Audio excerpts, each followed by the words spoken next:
You know, this is one of the things that Bobby's talked about with Lyme disease, you know, or they tried to get him on Lyme disease, which is a very funny grilling. They say, did you say that Lyme disease was a leaked bioweapon? He goes, I probably did.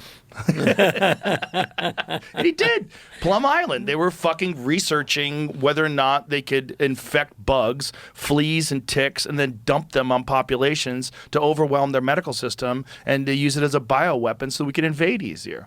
Yeah, they did that. We're the masters of war. Yeah. But yeah, that's a funny way. Good impersonation, by the way. It's not hard. Yeah. Unfortunately. Poor Bobby. I mean, if really science wanted to come fix his fucking voice, man.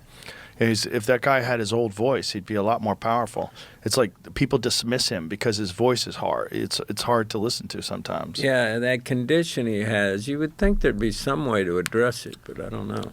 Well, he believes that condition came from the flu vaccine. Oh. It's a side effect of flu vaccines. He used to take a flu vaccine every year. And so he developed this this voice problem. And he believes it's a vaccine injury, which is very ironic. Wow. Yeah. Didn't know that. Yeah. Yeah. Those fucking things don't work either. Those things, and he's talked about that. Like, even if it protects you from that one flu, it makes you many more times more likely to catch other things. We're fucking around with complex systems inside human bodies with pharmaceutical drugs that have been, the way they've studied them is filled with shenanigans. They might do 10 studies and one of them shows effectiveness because they've rigged the study in a certain way. And then he explained to me that the reason why they could say it's 100% effective was because one person got it in the vaccine trial and 2 people got it in the placebo. Exactly. So yeah. That's 100%. 100%. Better. You know, yeah. 1 is 100% better than 2. Like, what?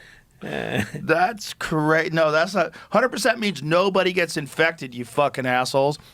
That should be a law. That should be a crime to explain things like that.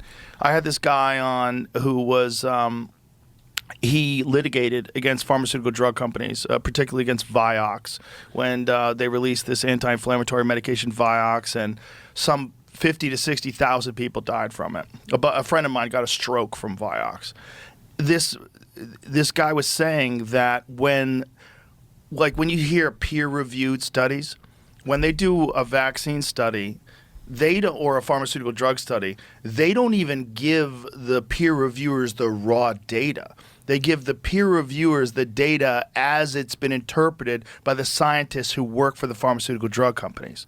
So they review it, and then they give their version of it to these other scientists who are already on the payroll. They're all NIH funded. Everybody's together. Everybody's all in the loop. Everybody's dependent upon whether or not they're going to receive grants and funding. It's all based on Fauci, and that's how you find out whether or not something is good or bad. It's all rigged. Yeah. And when he was explaining, I'm like, that can't be real. And he's explaining to us, showing us how it works. And this is fully, completely, totally corrupt. And if anything Bobby can do, it's make sure that we have valid studies, valid, real, peer-reviewed studies on everything that people are supposed to be taking. Let's find out what the fuck is really good for you, because it's not like all pharmaceutical drugs are bad. A lot of pharmaceutical drugs have helped people, saved people's lives, enhanced people's lives, cured diseases. There's a lot of stuff that's great. Let's find out what it is, what's real and what's bad, and why are you profiting off of shit that's killing people? That shouldn't be so hard, Woody. I'd vote for you, dude. Oh, I don't want to run for nothing. No, I know it'd be a step down. Why would you? Yeah. Well, No. Just headache in your life. But I'm just saying, I would vote for you. Thanks. That's terrifying.